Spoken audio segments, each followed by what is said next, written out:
Selamat pagi Bapak dan Ibu, para devosan kerahiman ilahi.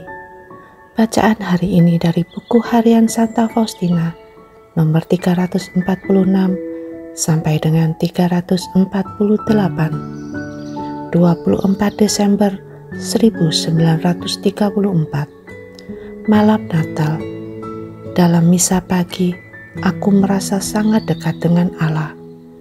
Meskipun aku hampir tidak menyadarinya, rohku terbenam dalam Allah. Tiba-tiba aku mendengar suara ini. Engkau adalah tempat kediamanku yang menyenangkan. Rohku beristirahat dalam dirimu. Sesudah mendengar suara itu, aku merasa Tuhan menatap ke dalam lubuk hatiku sambil melihat kepapaanku. Aku merendahkan diriku dalam roh dan mengagumi kerahiman Allah yang luar biasa, yakni bahwa Tuhan yang Maha Tinggi berkenan menghampiri aku yang sedemikian papa. Pada waktu komuni kudus, sukacita memenuhi jiwaku. Aku merasa bahwa aku dipersatukan secara erat dengan kealahannya. Kemahakuasaannya meliputi seluruh keberadaanku. Sepanjang hari ini, aku merasakan kedekatan dengan Allah secara istimewa.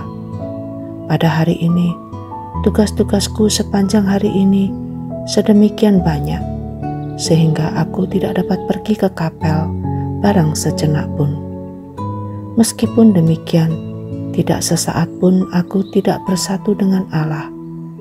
Aku merasakan Dia ada di dalam diriku lebih jelas daripada kapanpun sebelumnya.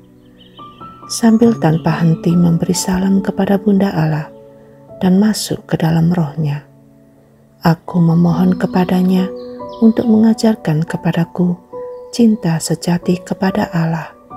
Dan kemudian aku mendengar suara ini. Malam ini, dalam misa kudus, aku akan membagikan kepadamu rahasia kebahagiaanku.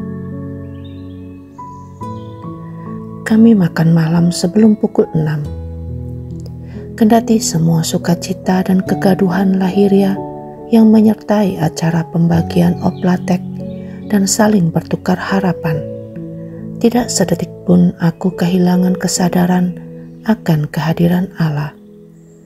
Sesudah makan malam, kami bergegas menyelesaikan pekerjaan, dan pada pukul 9 aku dapat pergi ke kapel untuk adorasi.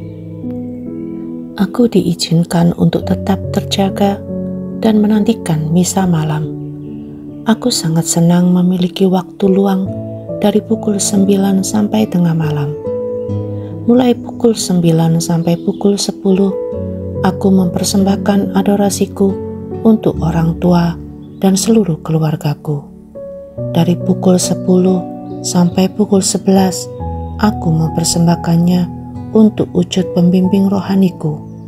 Pertama-tama, bersyukur kepada Allah karena sudah memberi aku pertolongan yang besar dan nyata di bumi ini, sebagaimana telah Ia janjikan kepadaku.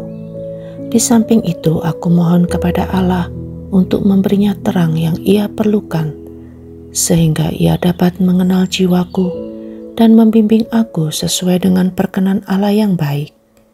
Dan dari pukul 11 sampai pukul 12, aku berdoa untuk gereja kudus dan para klerus, untuk para pendosa, untuk karya misi, dan untuk rumah-rumah kongregasi kami.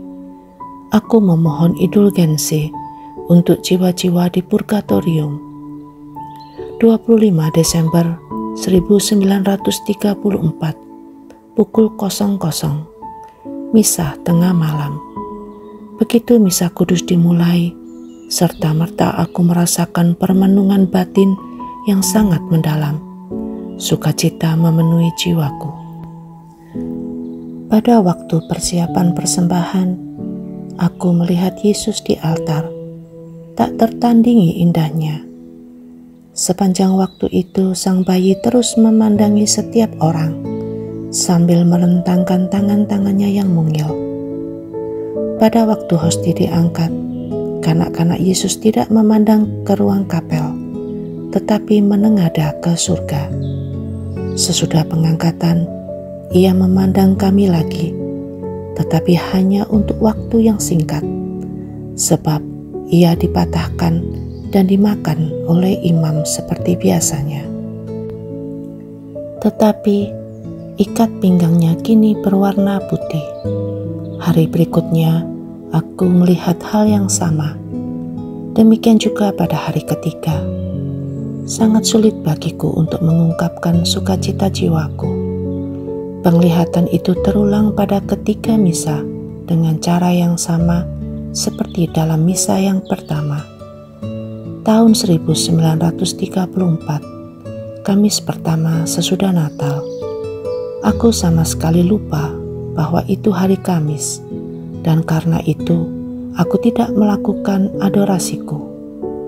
Pada pukul 9 aku langsung pergi ke kamar tidur bersama suster-suster lain. Tetapi cukup aneh, aku tidak dapat tidur. Aku merasa bahwa aku belum melakukan sesuatu yang mestinya aku lakukan. Dalam hati aku memeriksa kembali semua tugasku hari ini, dan aku tidak ingat akan suatu pun. Ini berlangsung sampai pukul 10. Pada pukul 10, aku melihat Yesus dengan wajah yang sedih. Kemudian Yesus mengucapkan kata-kata ini kepadaku. Aku sudah menunggu untuk berbagi penderitaanku denganmu, karena tidak seorang pun dapat memahami penderitaanku lebih baik daripada mempelaiku. Aku minta maaf kepada Yesus karena kebekuan hatiku. Aku malu dan tidak berani memandang Tuhan Yesus. Tetapi dengan hati yang remuk redam, aku mohon kepadanya untuk memberikan kepadaku satu duri dari mahkotanya. Ia menjawab bahwa ia akan memenuhi permintaan ini, tetapi baru besok pagi. Dan seketika itu juga penglihatan itu lenyap. Yesus, Engkau andalanku.